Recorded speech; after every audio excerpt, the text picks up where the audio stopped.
ഇനി 24 ഒബ്സർവർ വരുന്നു. ഒരു രാജ്യം ഒരു തെരഞ്ഞെടുപ്പ് സംബന്ധിച്ച സമിതിയുടെ റിപ്പോർട്ട് ഇന്ന് കേന്ദ്ര സർക്കാരിന് സമർപ്പിക്കുമെന്ന് അറിയുന്നു.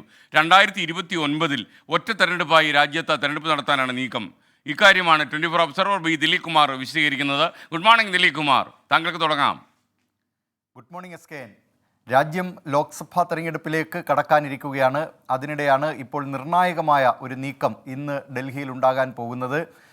ഒരു രാജ്യം ഒരു തെരഞ്ഞെടുപ്പ് എന്ന നിർദ്ദേശവുമായി മുൻ രാഷ്ട്രപതി രാംനാഥ് കോവിന്ദിൻ്റെ നേതൃത്വത്തിലുള്ള സമിതിയാണ് ഇന്ന് രാഷ്ട്രപതി ദ്രൗപദി മുർമുവിന് ഈ റിപ്പോർട്ട് സമർപ്പിക്കുക. 2029 ഒരു രാജ്യം ഒരു തെരഞ്ഞെടുപ്പ് എന്ന രീതിയിൽ ലോക്സഭാ തെരഞ്ഞെടുപ്പും സംസ്ഥാന നിയമസഭാ തെരഞ്ഞെടുപ്പുകളും ഒന്നിച്ച് നടത്തുക എന്നതാണ് ഇപ്പോൾ കേന്ദ്ര സർക്കാർ ലക്ഷ്യമിടുന്നത്. ഇതിനായി നിർദ്ദേശങ്ങൾ സമർപ്പിക്കുന്നതിനാണ് രാംനാഥ് കോവിന്ദിൻ്റെ നേതൃത്വത്തിലുള്ള സമിതിയെ കഴിഞ്ഞ വർഷം നിയോഗിച്ചിരുന്നത്. ഈ സമിതി നിരവധി പേരിൽ നിന്ന് അഭിപ്രായങ്ങളും അതോടൊപ്പം തന്നെ നിർദ്ദേശങ്ങളുമൊക്കെ പരിഗണിച്ചിരുന്നു. പൊതുജനങ്ങളിൽ നിന്നും അഭിപ്രായങ്ങൾ ക്ഷണിച്ചിരുന്നു. ഏതാണ്ട് 80,000-ഓളം നിർദ്ദേശങ്ങൾ ജനങ്ങളുടെ ഭാഗത്തു നിന്നുണ്ടായി എന്നാണ് അറിയാൻ കഴിയുന്നത്. അതിലേറിയ പങ്കും ഈ ഒരു രാജ്യം ഒരു തെരഞ്ഞെടുപ്പിനെ അനുകൂലിക്കും വിധമുള്ള നിർദ്ദേശങ്ങളായിരുന്നു.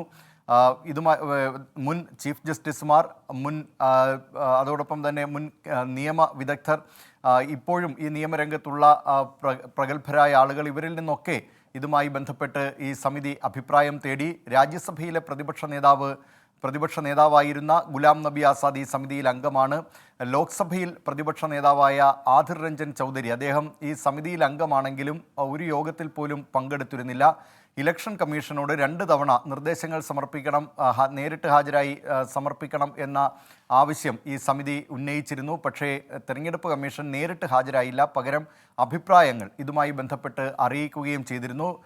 ഈ ഒരു രാജ്യം ഒരു തെരഞ്ഞെടുപ്പ് എന്നതുമായി ബന്ധപ്പെട്ട് അതിനെ അനുകൂലിക്കുന്നവർ മുന്നോട്ട് വയ്ക്കുന്നത് ഒന്ന് ചെലവ് കുറയ്ക്കുക എന്നതാണ്. മറ്റൊന്ന് വോട്ടർമാർക്ക് ഒറ്റത്തവണ വന്നാൽ മതി, വോട്ട് ചെയ്താൽ മതി എന്നുള്ളത് കൊണ്ട് വോട്ടർമാരുടെ എണ്ണം കൂടുന്നതിനും ഇത് സഹായകമാകും എന്ന് പറയുന്നുണ്ട്. അതേസമയം അവ്യക്തതയുണ്ടായിരുന്നത് ഈ സംസ്ഥാന സർക്കാരുകൾ ഈ അവിശ്വാസ പ്രമേയമൊക്കെ നേരിട്ട് ആ സർക്കാർ വീഴുകയാണെങ്കിൽ, അത് കേന്ദ്ര സർക്കാരാകട്ടെ സംസ്ഥാന സർക്കാരുകളാകട്ടെ വീഴുകയാണെങ്കിൽ അത് എങ്ങനെ അത് തുടരാൻ കഴിയും എന്നതായിരുന്നു. അതായത് ഒരു തെരഞ്ഞെടുപ്പിലേക്ക് പോകാൻ ആ സമയം കഴിയുമോ എന്നുള്ളതാണ് ഇതുമായി ബന്ധപ്പെട്ടുള്ള ചില ആശങ്കകൾ ഉണ്ടായിരുന്നത്. ഇക്കാര്യത്തിൽ ജർമ്മൻ മാതൃക അനുകരണീയം എന്ന അഭിപ്രായവും ഉയർന്നിരുന്നു.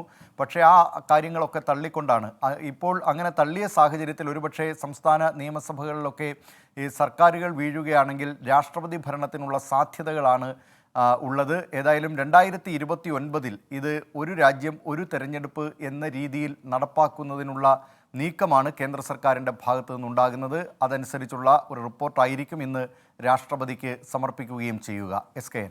Okay, thank you B Dileep Kumar. 24 observer ഇനി നാളെ ഇതേ സമയം ഈ പരിപാടിയിൽ വരും.